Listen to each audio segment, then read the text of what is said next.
Operation Barbarossa, the campaign preceding the fight for Stalingrad, began with the German invasion of Soviet Russia in June 1941. After initial successes on several fronts, the German advance was halted outside of Moscow. The following year, the German High Command developed a follow-on operation named Case Blue, a campaign designed to seize the valuable Soviet oil fields in the Caucasus region. On 28 June 1942, the German offensive began with rapid gains. However, the advance toward the Baku oil field soon ground to a halt, and in mid-September, Adolf Hitler ordered the 6th Army to seize the Soviet city of Stalingrad. Stalingrad became the new objective for German forces in southern Russia.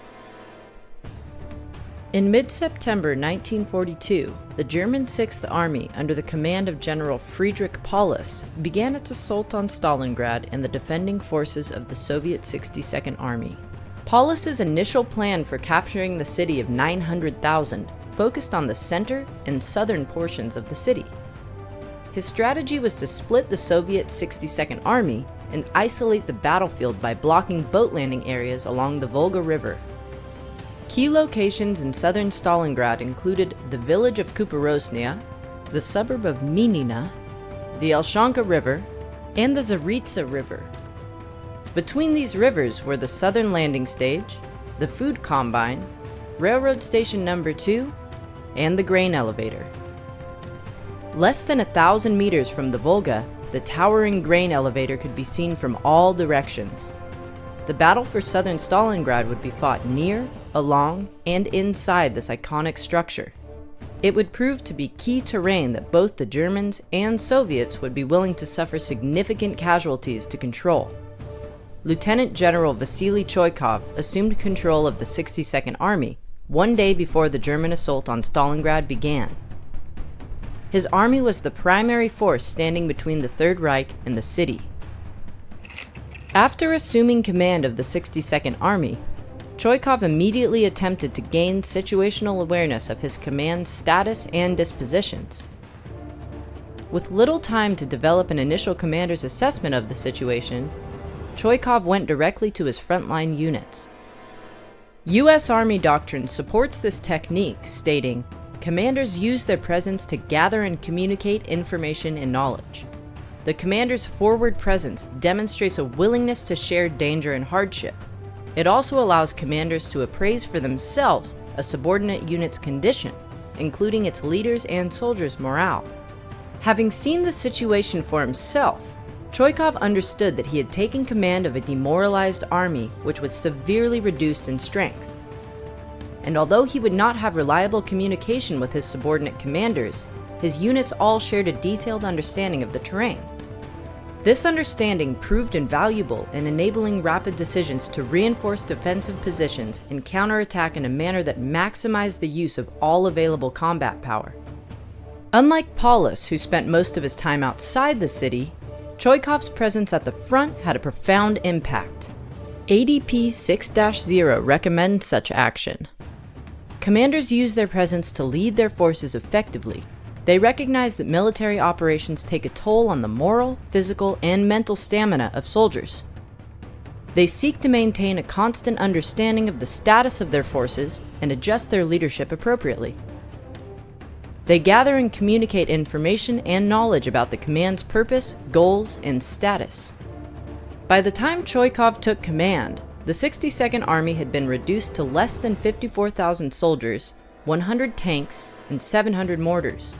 Troop levels would wax and wane in the following months. Most of the Soviet heavy artillery pieces remained on the east side of the Volga. Although the 62nd Army consisted of 2 tank corps, 8 rifle divisions, and several brigades on paper, the 62nd Army was in actuality an ad hoc organization built out of the remnants of units ground down by extended combat. At full strength, a Soviet rifle division in 1942 consisted of approximately 10,000 soldiers, making it only 2/3 the size of a German division whose typical composition was 15,000. Choykov's divisions were composed of 3 rifle regiments, an artillery regiment, and other assorted division troops. By mid-September, the troop strength of the divisions in the 62nd Army varied from as many as 4,000 to as few as 200, but the average strength of a division in the vicinity of Stalingrad was approximately 2,000 troops. Under the command of Field Marshal Maximilian von Weichs, Germany's Army Group B planned for the capture of Stalingrad by clearing the south and central portions of the city simultaneously. Once those areas were under German control, Paulus's 6th Army planned to seize the northern industrial sectors, a move he hoped would lead to the fall of the city. This urban offensive would require a significant number of troops. Armies that enter cities must be prepared for unique challenges that include complex man-made physical terrain, populations of significant size and density, and supporting infrastructure. As the fight for Stalingrad demonstrates, history suggests urban offensive missions require 3 to 5 times greater troop density than for similar missions in open terrain. If commanders lack sufficient force to conduct effective operations, they may postpone or consider not initiating those operations until they have the necessary strength.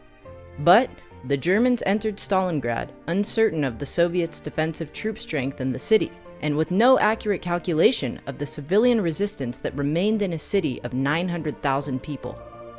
The fight for southern Stalingrad was initially assigned to elements of Colonel General Hermann Hoth's 4th Panzer Army, specifically General Werner Kempf's 48th Panzer Corps. Besides various additional support troops, the Corps' combat strength consisted primarily of the 24th Panzer Division, the 94th Infantry Division, and the 29th Motorized Division. Kempf's plan to seize the southern regions of Stalingrad included a coordinated advance by all 3 of these divisions. In order to successfully accomplish a complex mission of this nature, effective commanders understand that their leadership guides the development of teams and helps to establish mutual trust and shared understanding throughout the force. Commanders allocate resources and provide a clear intent that guides subordinates' actions while promoting freedom of action and initiative. Subordinates, by understanding the commander's intent and the overall common objective, are then able to adapt to rapidly changing situations and exploit fleeting opportunities. The 24th Panzer Division, the Corps' main effort, was tasked with seizing southern Stalingrad between the Elschanke and Zaritsa rivers. In the center, the 94th Infantry Division's objective was to clear the suburb of Minina, just south of the Elschanke River. In the south, the 29th Motorized Division's objective was to clear the suburb of Kuporosnia. Additionally, the 71st Division was assigned to protect the 48th Corps' left flank. The 24th Panzer Division, known as the Leaping Horsemen, consisted of 3 maneuver regiments. The 24th Panzer Regiment comprised of 3 tank battalions with a total strength of 183 tanks, the 21st Panzer Grenadier Regiment with 2 motorized infantry battalions, and the 26th Panzer Grenadier Regiment with 1 half-track battalion and 1 motorized infantry battalion. The division also possessed a self-propelled artillery regiment and elements of reconnaissance, engineer, anti-armor, anti-aircraft, motorcycle, and signal battalions, as well as division support troops. The division's organization for combat was based on the Kampfgruppe, or battle group, that was task organized for a specific mission or operation. As the 24th Panzer Division prepared to advance into southern Stalingrad, it was organized into 2 Kampfgruppes, named after their commanding officers, Colonel Edelsheim and Lieutenant Colonel Hellermann. Each Kampfgruppe was organized with attached special troops and weapon systems. At full strength, the 24th Panzer Division was authorized 12,560 soldiers. On the eve of the advance, the organic division strength, excluding corps attachments, was only 7,059 soldiers, which meant the division was going to attack at 56% of its authorized strength. Further compounding its problems, the division possessed only 23 operational tanks and limited ammunition as it prepared to begin its offensive into southern Stalingrad.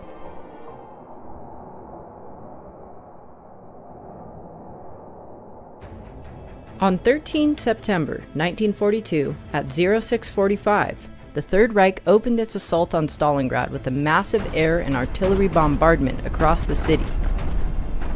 Casualties were high among Soviet military and civilians. Fortunately for the defenders of Stalingrad, the Luftwaffe paid little attention to the Soviet resupply boats darting back and forth across the Volga. Failing to isolate the battlefield would prove a critical mistake. The Germans lacked pertinent and reliable intelligence on Soviet unit dispositions and strength. Therefore, much of the destruction caused by the German aerial and artillery barrage was distributed throughout the city instead of massed against known enemy defensive positions and strongpoints. This error in judgment contradicts U.S. doctrine, which requires that leaders conducting urban operations must understand the urban environment to determine decisive points, shape the operation to establish the conditions for success, precisely mass the effects of combat power to engage the decisive points that lead to centers of gravity. The Wehrmacht's inability to accurately determine Soviet unit locations and decisive points significantly diminished the effects of the artillery and aerial bombardment on the Soviet defenses. The Soviets conducted counter-battery fire with artillery and Katyusha rockets located on the east side of the Volga. The ill-equipped Red Army Air Force was unable to oppose the Luftwaffe with counter-air operations during the day, but conducted aerial bombardment of the German lines at night. This harassing fire was designed as a psychological move to deprive German soldiers of rest.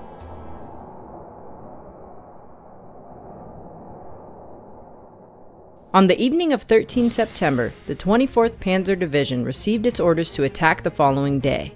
The German division was directed to advance and link up with the 71st Division along the Tsaritsa River. The link-up was essential to ensure Soviet forces could not exploit the boundaries between German units and to facilitate unity of effort. A link-up is a meeting of friendly ground forces which occurs in a variety of circumstances. Both forces may be moving toward each other, or one may be stationary. Whenever possible joining forces, exchange as much information as possible before starting an operation, as they are inherently high risk due to their complexity and the close proximity of units under different commanders. The link-up between German forces did not work as planned. The 71st Infantry Division's 8 infantry battalions had been diminished from previous combat, each possessing less than 200 of their 1,000 authorized troops. The weakened state of the 71st Division delayed the link-up with the 24th Panzer Division for several days. Although there are inherent benefits to commanders who operate near front lines, danger follows a commander at the front. After Major General von Hauenschild, the commander of the 24th Panzer Division, was wounded, Major General Arno von Lenski took command on 14 September. Despite the limited gains in the previous 2 days, the German 48th Corps planned for a major breakthrough in the south on the 15th of September. The 29th Motorized Division and the 94th Infantry Division would continue to reduce Soviet resistance in Kuporosnia and Minina. The 24th Panzer Division also received orders to maneuver into the southern district. The division's objectives were threefold: penetrate the enemy front line, seize Railroad Station No. 2, and link up with the 71st Division at the Tsaritsa River Railroad Bridge.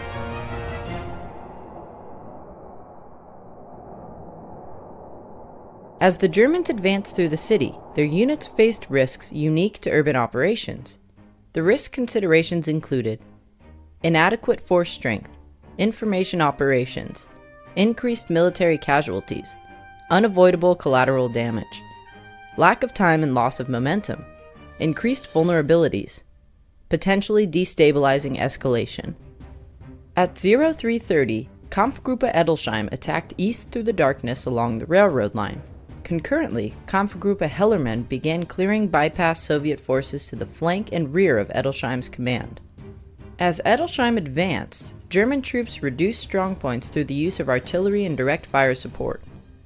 As dawn broke, the grain elevator stood in the distance.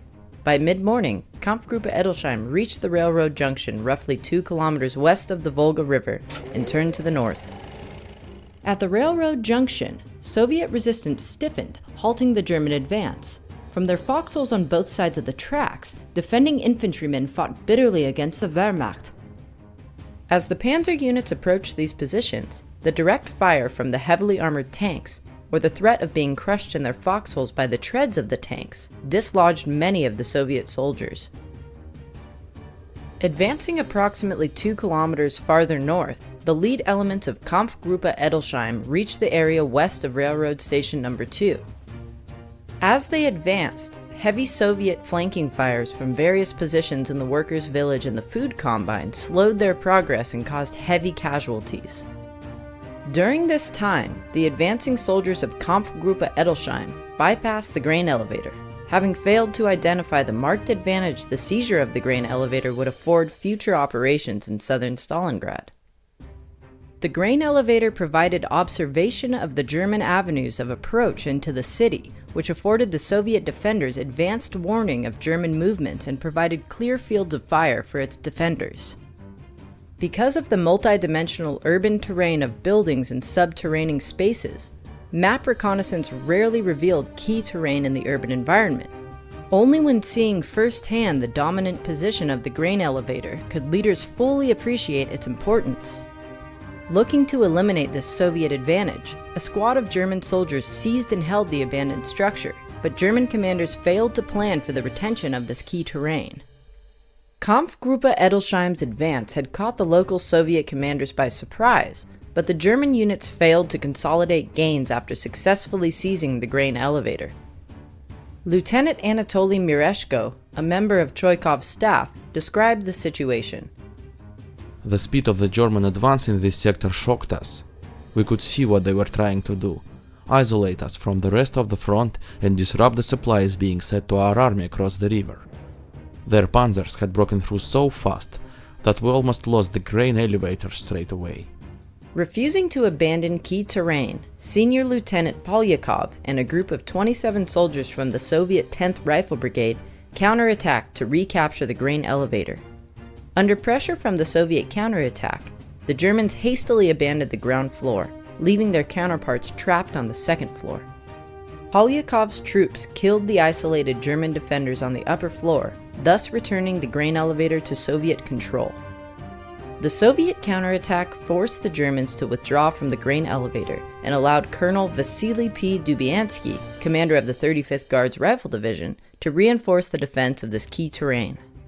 As Edelsheim's soldiers approached the railroad station, he paused the attack to allow Stukas and supporting artillery to degrade the Soviet defenses along the Kampfgruppe's projected line of advance. Based on his battle damage assessment, Edelsheim concluded that conditions for the attack were set. He ordered his Kampfgruppe to capture Railway Station No. 2.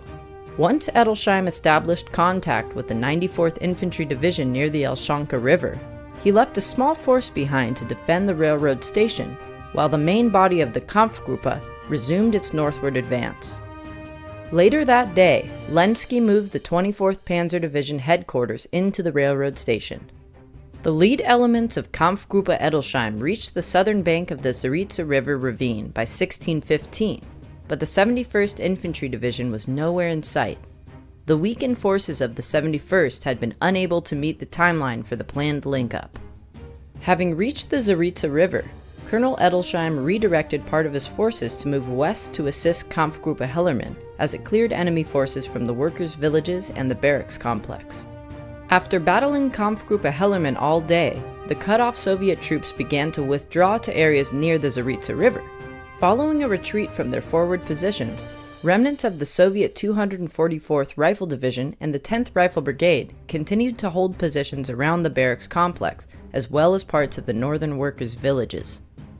At dusk, General Lenski ordered Kampfgruppe Edelsheim to withdraw from the Zaritsa River Bridge toward the railroad station in order to strengthen the German lines. Despite the failure of the German 71st Division to link up, the 24th Panzer Division's attack yielded significant gains on 15 September. Most of the Soviet 244th Rifle Division and the 10th Rifle Brigade had become trapped west of the rail line. This presented a dangerous situation to the Soviet forces as the units could be divided, isolated, and destroyed in detail. However, the German 24th Panzer Division's position was also tenuous. As planned, the Germans had split and isolated the Red Army units. Lenski focused next on destroying these Soviet troops west of the railroad. The shortage of infantry in the German division, however, made this a difficult task. Both the 24th Panzer and the 94th Infantry Divisions had suffered significant casualties from protracted combat prior to arriving at Stalingrad. Their reduced strength made it difficult for the divisions to neutralize many of the Soviet positions bypassed over the previous 2 days. Thus, while the Germans focused on maintaining their defensive positions overnight, Soviet forces in southern Stalingrad exploited the opportunity to counterattack, seizing important buildings and other key terrain.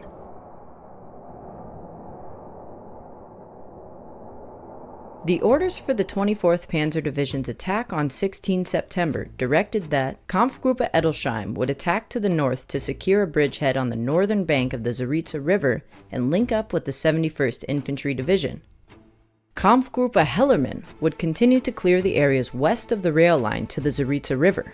The 94th Infantry Division was ordered to clear the remaining Soviet forces in Minina in coordination with the 29th Motorized Division, conduct a crossing of the Elshanka River and the railroad spur running from the main line east to the Volga River, and from there, advance northeastward on the right flank between the 24th Panzer Division and the Volga River to the south bank of the Zaritsa River. The grain elevator was now in the 94th Division's sector of advance. Unlike the 24th Panzer Division at this point, the infantry battalions for the 94th Division were rated as medium strong, indicating that they each possessed about 500 to 700 soldiers, or approximately 50 to 70% of their authorized strength. By 16 September, most of the Soviet units in Stalingrad were severely depleted by casualties and scheduled to be reinforced by the 92nd Naval Rifle Brigade. However, due to the Luftwaffe's new attacks on the Soviet ferry operations, the brigade was unable to cross the Volga until later that night. The Soviet forces defending the southern region of the city had been divided into 2 parts. The 244th Rifle Division and elements of the 10th Rifle Brigade were defending in the vicinity of the barracks complex and the workers' villages. The remaining units of the 35th Guards Rifle Division were dispersed among the 131st Rifle Division, the 271st NKVD Regiment, and the 133rd Tank Brigade, which was fighting as infantry. Additionally, the Soviet 42nd Rifle Brigade had moved into the area north of the Zaritsa River to prevent the link-up between the German 71st and 24th Panzer Divisions. Despite the ad hoc array of Soviet forces, unity of command and unity of effort remained imperative to their defensive effort. U.S. doctrine stipulates, although severely challenged, the principle of unity of command remains essential to urban operations. The nature of the operation, the number of tasks, and the size of the urban area may require that forces operate non-contiguously. Non-contiguous operations challenge a commander's ability to unify the actions of subordinates, apply the full force of combat power, and achieve success. The 24th Panzer Division began maneuvering to achieve its objectives on the morning of 16 September. Shortly after dawn, Kampfgruppe Edelsheim once again attacked north along the railroad and soon crossed the Zaritsa, seizing a foothold on the north side of the river despite the strong resistance of the Soviet 42nd Rifle Brigade. Because of the counterattacks by the 42nd Brigade and Kampfgruppe Hellermann's inability to assist Edelsheim, the German forces south of the bridge had to withdraw once again that evening without linking up with the 71st Division. To the west, Kampfgruppe Hellermann attacked north against the isolated forces of the Soviet 244th Rifle Division and 10th Rifle Brigade on Barracks Hill. Hellermann seized the barracks complex and most of the surrounding high ground, but the day was not a complete success as the German attacks toward the Zaritsa to assist Edelsheim were repulsed by the remnants of the Soviet 244th Division. To the south, the German 29th Motorized Division's push into Minina failed to clear the Soviet defenders from the area. The 276th Infantry Regiment of the German 94th Infantry Division assisted that effort while the remainder of General Georg Pfeiffer's division shifted to the left and crossed the Elshanka River by noon. From there, the 274th Infantry Regiment attacked north, gaining a foothold in the food combine near Railroad Station No. 2. Elements of the German 267th Infantry Regiment advanced toward the grain elevator and prepared to attack the Soviet forces defending the massive structure. To secure this key terrain, the Soviets reinforced just north of the elevator with dug-in artillery and tanks. Around noon, the German 267th engaged in fierce combat with the Soviet 133rd Tank Brigade and other defending troops in the middle of the rail line west of the grain elevator. During this struggle, the 2nd Battalion of German 267th conducted several failed assaults against the fortified and now burning grain elevator, sustaining heavy casualties in the process. The German attacks in the south on 16 September forced Choikov to reorganize the forces in his area defenses. Due to heavy casualties, he ordered Dubiansky to assume overall command of the remnants of the 131st Rifle Division, 10th Rifle Brigade, and 271st NKVD Regiment. In response to Choikov's requests for reinforcements in the south, Colonel General A.I. Eremenko approved the release of the 92nd Naval Rifle Brigade, a unit composed of sailors from the Northern and Baltic fleets, to be employed in southern Stalingrad. The brigade crossed the river to the southern landing stage on the night of 16-17 September. Choikov focused his area defense on denying German forces access to key terrain for as long as possible, rather than on the destruction of the German attackers. Choikov assigned the Naval Brigade to defend a sector that ran from the Zaritsa River south to the railroad junction east of the Elshanka River. He ordered the sailors to reinforce the defenses of the 35th Guards Rifle Division, the 10th Rifle Brigade, and the 133rd Tank Brigade. Once across the Volga, the Naval Brigade commander deployed 3 of his battalions in defensive positions from the food combine to the south bank of the Zaritsa River, while his 4th Battalion established reserve positions in a central location on the western bank of the Volga. The commander sent 1 platoon to the grain elevator to reinforce the approximately 30 soldiers holding the structure.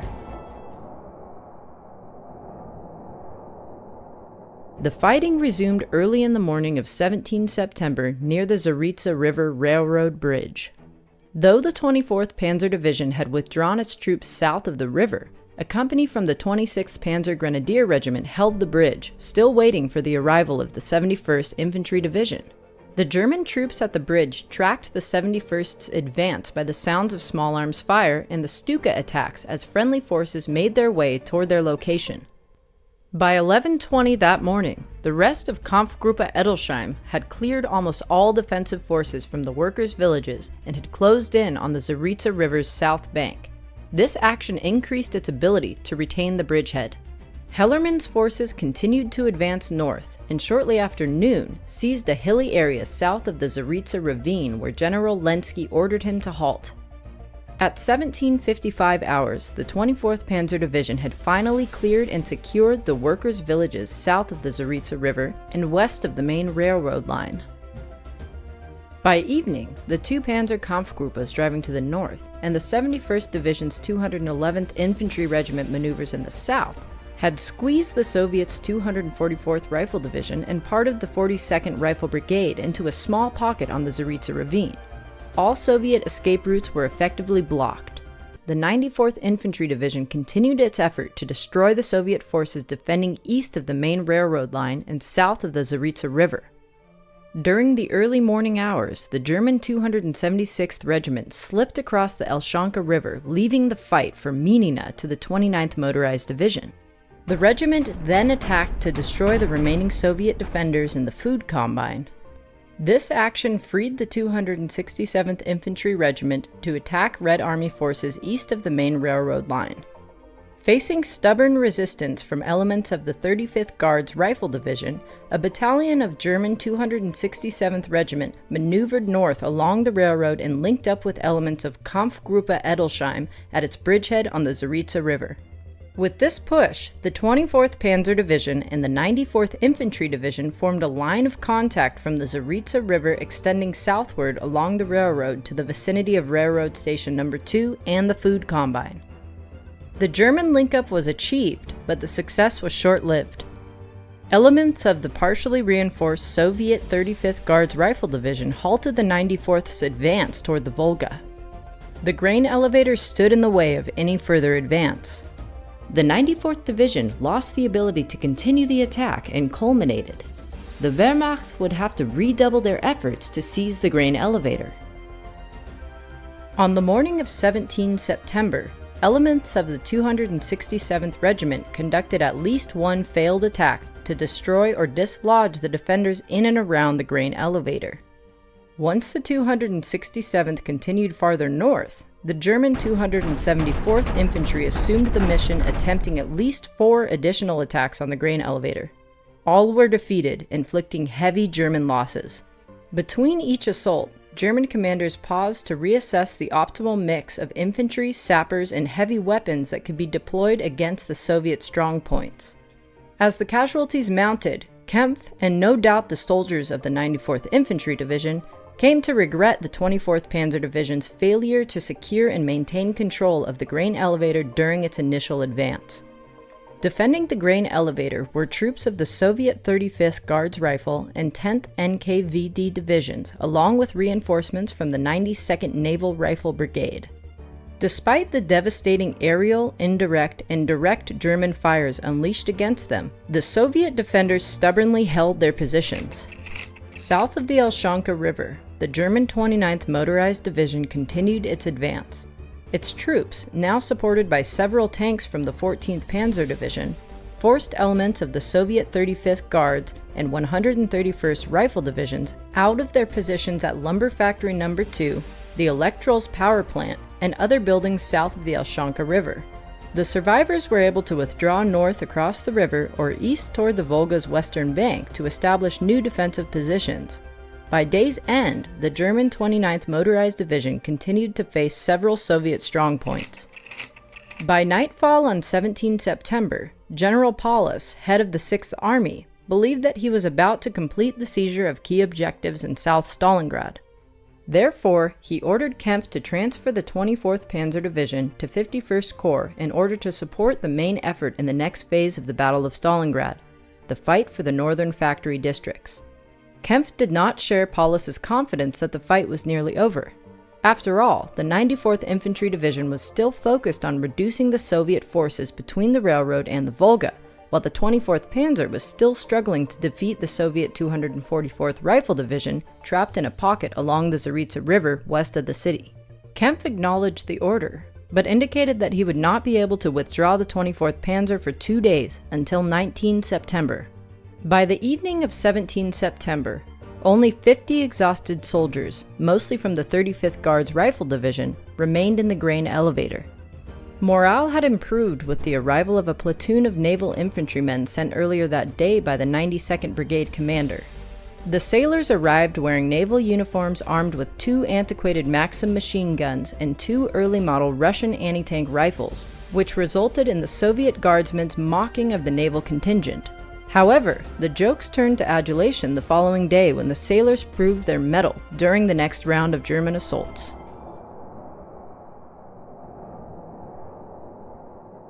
Kempf distributed orders to his subordinate divisions for 18 September. The 24th Panzer Division was to retain its defense on the Zaritsa River bridgehead and the main rail line between the bridge and railway station No. 2. The 94th Infantry Division was to eliminate all remaining Soviet resistance in the sector between the rail line and the Volga River. The 29th Motorized Division would continue operations to clear Minina to the south bank of the Elshonka and move into South Stalingrad to support the 94th's efforts. On the morning of 18 September, the German 94th Division consisted of the 267th, 274th, and 276th regiments deployed from north to south.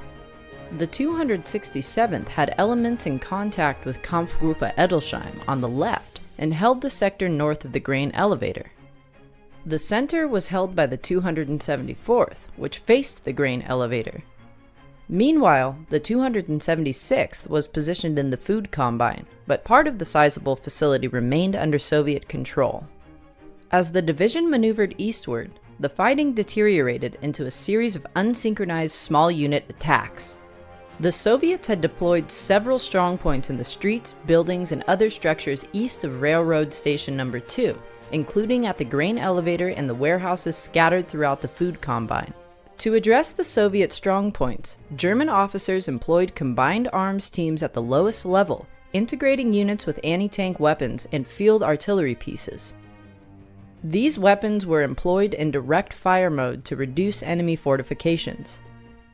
Even when compared with the carnage of an already brutal urban campaign, the 94th Division's fight near the grain elevator was particularly desperate. At 13:15, the 24th Panzer Division was ordered to target the grain elevator with its 88mm anti-aircraft guns. Within a short time, the guns of the 602nd Anti-Aircraft Battalion fired 50 rounds into the structure, causing 44 2-foot-wide holes. Switching tactics, German flamethrower units were used against the grain elevator with similarly futile results. Finally, a battery of 105mm guns from the 24th Panzer Division's 89th Artillery Regiment were deployed to fire directly at the grain elevator. This bombardment resulted in the collapse of a section of the lower floors, but did not coerce a Soviet retreat or surrender. The Soviet employment of concentrated combat power from prepared and protected positions served to hold the grain elevator. Current U.S. Army doctrine advises that, in an area defense, a unit concentrates combat power effects against attempted enemy breakthroughs and flanking movements from prepared and protected positions. The commander uses his or her reserve to cover gaps between defensive positions to reinforce those positions as necessary, and to counterattack to seal penetrations or block enemy attempts at flanking movements. Inside the grain elevator, the mixed Soviet defenders were suffering from the prolonged siege. Despite shortages of ammunition, food, and water, the depleted troops continued their determined resistance. Lieutenant Andrei Khazanov, a naval infantryman who survived the battle, summarized the defensive effort. Enemy tanks and infantry, approximately 10 times our numbers, soon launched an attack from south and west. After the first attack was beaten back, a second began, then a third. In all, 10 attacks were beaten off on September 18th. In the elevator, the grain was on fire. The water in the machine guns evaporated, the wounded were thirsty, but there was no water nearby. That was how we defended ourselves 24 hours a day for 3 days. Heat, smoke, thirst, all our lips were cracked. During the day, many of us climbed up to the highest points in the elevator and from there fired on the Germans. At night, we came down and made a defensive ring around the building. At the end of the day, the German troops of the 274th Infantry were no closer to seizing the grain elevator than they had been that morning. Farther north, the 24th Panzer Division's efforts, in coordination with the 71st Infantry Division, remained largely focused on reducing the Soviet battle positions along the Zaritsa River. The job was made somewhat easier when remnants of the Soviet 42nd Rifle Brigade and 244th Rifle Division escaped the German trap by successfully exfiltrating eastward along the banks of the Zaritsa River toward the Soviet lines near the Volga. At 18:15, the 94th Infantry Division was notified that it was also to be transferred to the 51st Corps for operations in North Stalingrad. Even so, it had become clear to Paulus that the fighting in the south was not conclusive.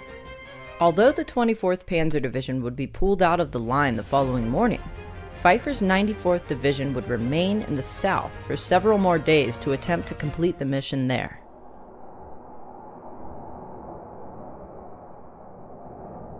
During the night of 18 and 19 September, the 94th Infantry Division assumed full control of the sector north of the Elshanka River. The German 267th Infantry Regiment gradually assumed control of the 24th Panzer Division's sector in the north as that division departed for its new mission with the 51st Corps. By the morning of 19 September, a battalion of the 267th, supported by the 71st Division's 211th Infantry on the north side of the Zaritsa River, slowly fought its way east down the ravine toward the Volga River. Throughout the day, the German grenadiers pursued the survivors of the 42nd Brigade and the 244th Rifle Division eastward toward May 1st Square. Despite overwhelming German combat power, the Soviets fought hard to retain several crossings on the Zaritsa River, which they needed in order to maintain contact with the 13 Guards Rifle Division, located on the north side of the river. To the south, the German 29th Motorized Division was finally able to advance to the Elshanka River, forcing the remaining Russian forces in Minina to retrograde to the north bank of the river. Other elements of the 29th also crossed over the river and moved to the vicinity of the food combine. Having been defeated by the 29th Motorized Division in Minina and withdrawn back to the north side of the Elshonka, the Soviet 35th Guards Rifle Division struggled to maintain unity of effort. Dubyansky's division, which numbered only several hundred soldiers, was attempting to defend along a 1.5-kilometer wide front. During the afternoon, the situation for the Soviet 35th Guards became nearly untenable. After crossing north of the Elshonka River, the 274th Infantry and a Kampfgruppe from the 29th Motorized Division threatened to encircle the Russian 101st Guard Rifle Regiment, now comprised of roughly 80 soldiers, near the railroad at the food combine. Dubyansky ordered the remainder of his division to withdraw to a new line extending from the factory buildings south to several houses along the north bank of the Elshonka River. Dubyansky's planned withdrawal under contact required integration of combat multipliers, obscuration, and deception. Soon after, the German 276th Regiment, supported by 20 tanks from the 29th Motorized Division, broke through Soviet defenses southeast of Railroad Station No. 2. This event allowed the 274th Infantry to surround most of the grain elevator. Dubyansky was forced to order a general withdrawal of Soviet forces toward the Volga River, abandoning the entire food combine. The Soviet situation had become desperate. It was apparent that if the 35th Division was to survive, it would have to attempt to break out through German lines. The division's best chance for survival was to maneuver toward the crossing near the mouth of the Zaritsa before German forces could further isolate them. The German 276th Regiment quickly secured the food combine and was ordered to shift north. From that location, it supported the 267th's attack toward the mouth of the Zaritsa River to seize key sections of southern Stalingrad. If the German troops succeeded in this effort, all Soviet forces south of the Zaritsa, including Dubyansky's guards, would be isolated and encircled.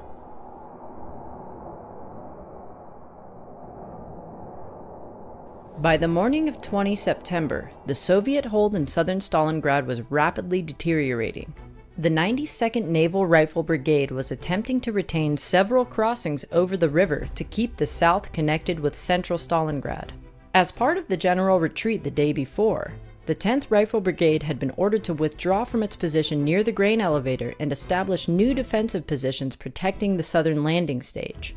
The 35th Guards, under increasing pressure from attacks by the German 274th Infantry from the west and the 29th Motorized Division from the south, was driven back to positions east of the grain elevator. General Choykov realized that he was about to lose what remained of the 35th Guard Division. He ordered Dubyansky to transfer control of his sector to the 92nd Brigade and to withdraw his division to the mouth of the Zaritsa River. From this position, he planned to withdraw. Dubyansky ordered the men encircled near the grain elevator to attempt to break out, but the defenders refused to withdraw. As Dubyansky led his 35th Guard Division north toward the mouth of the Zaritsa, he encountered the advancing German forces of the 267th and 276th Infantry Regiments pushing east toward the Volga. The maneuver became a breakout as the 35th Guard Division fought to prevent encirclement. Late in the day, as Dubyansky's command approached a highway bridge across the Zaritsa, he discovered, to his dismay, that elements of the German 276th Regiment had already captured the crossing. The Germans had been pushing east toward the mouth of the river, effectively blocking Dubyansky's retreat. After nightfall, Dubyansky led a desperate attack on the bridge, which succeeded despite poor odds. However, only a handful of his men remained to be evacuated to the east bank of the Volga the following night. The battle had been costly. During its 11 days of urban fighting in Stalingrad, the 35th Guards Rifle Division had suffered a devastating 9,000 casualties.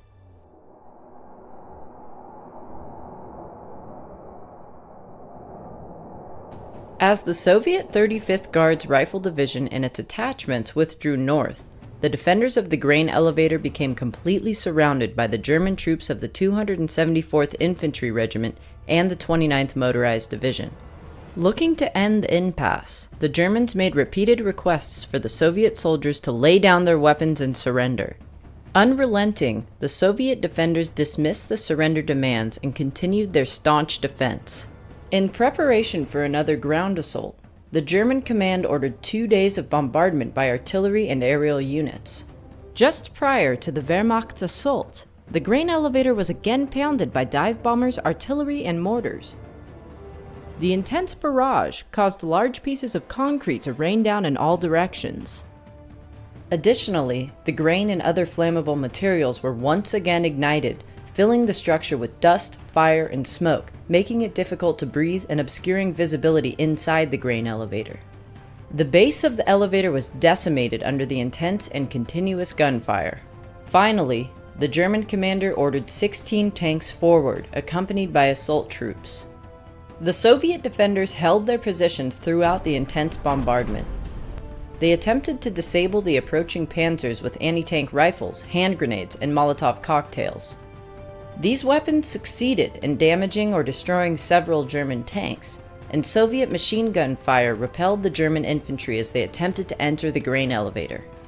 Incredibly, the Soviet defenders defeated 7 German attacks by integrating all available weapon systems, fields of fire, engagement areas, and position development into a tenacious defense. The Germans were forced to withdraw once again, but conditions in the grain elevator continued to deteriorate. Lieutenant Andrei Khazanov, who survived the fighting in the elevator, later wrote, "At noon, 12 enemy tanks came up. We had already run out of ammunition for our anti-tank rifles and we had no grenades left. The tanks approached the elevator and began to fire at our garrison from point-blank range. But no one flinched. One Russian machine gun was blown up by a German shell. Another bent out of shape by a piece of shrapnel. Explosions were shattering the concrete. The grain was in flames. We could not see each other for distant smoke, but we cheered each other with shouts. Fighting flared up inside the building. We sensed and heard the enemy soldiers' breath and footsteps, but we could not see them in the smoke. We fired at sounds." With ammunition and food at critical levels, the defenders suffered on. Between firefights, the Soviets had to address the issue of those killed in action. Survivors recounted how they had disposed of their comrades' dead bodies by sliding open the metal hatches on the silos and dropping the soldiers' remains into the wheat below. Realizing they could no longer maintain their defensive positions, the surviving Soviet troops attempted a night breakout to the south. The breakout failed, resulting in the capture of 20 soldiers. The following day, the commander of the German 274th Infantry Regiment prepared his men for yet another attack. Using intelligence gathered from their failed assaults, the Germans knew that a 2-meter-wide trench encircled much of the base of the elevator.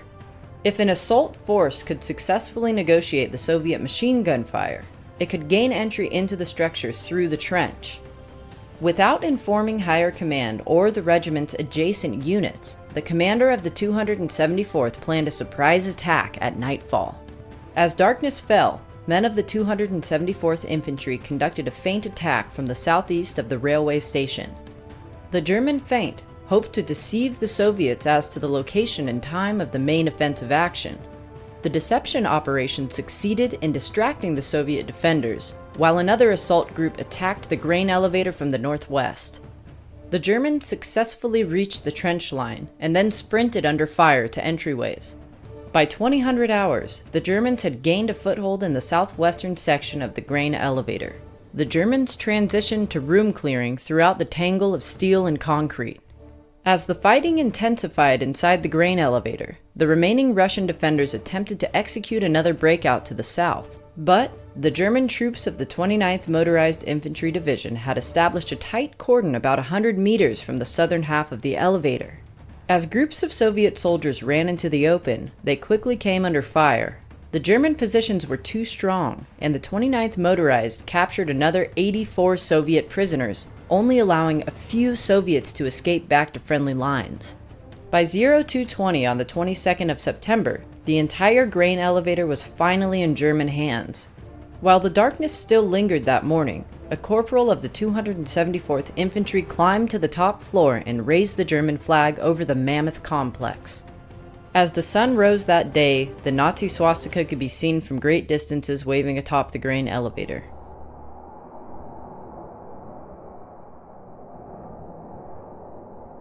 Four days later, General Choikov determined that any further resistance in southern Stalingrad was pointless, and he ordered the withdrawal of the remaining Soviet soldiers. On the night of 26-27 September, the surviving soldiers and sailors boarded a ferry and moved to an island in the Volga. The departure of the 92nd Naval Rifle Brigade signaled the end of the fight for southern Stalingrad. However, the struggle for the northern factory district had just begun. The Germans' depleted 94th Infantry Division transitioned control of southern Stalingrad to the 29th Motorized Division and maneuvered north to join the 24th Panzer Division in the fight for northern Stalingrad. On 26 September 1942, General Paulus reported, "The battle flag of the Reich flies over the Stalingrad Party building." The Battle of Stalingrad culminated in November with Axis control of roughly 90% of the city. Yet, the German command failed to identify a massive Soviet buildup on their flanks. This failure led to the eventual destruction of the 6th Army during the 1942-1943 Soviet counterattacks, Operation Uranus and Operation Little Saturn. The momentum of the war on the Eastern Front had turned, and the Red Army began the long march to Berlin.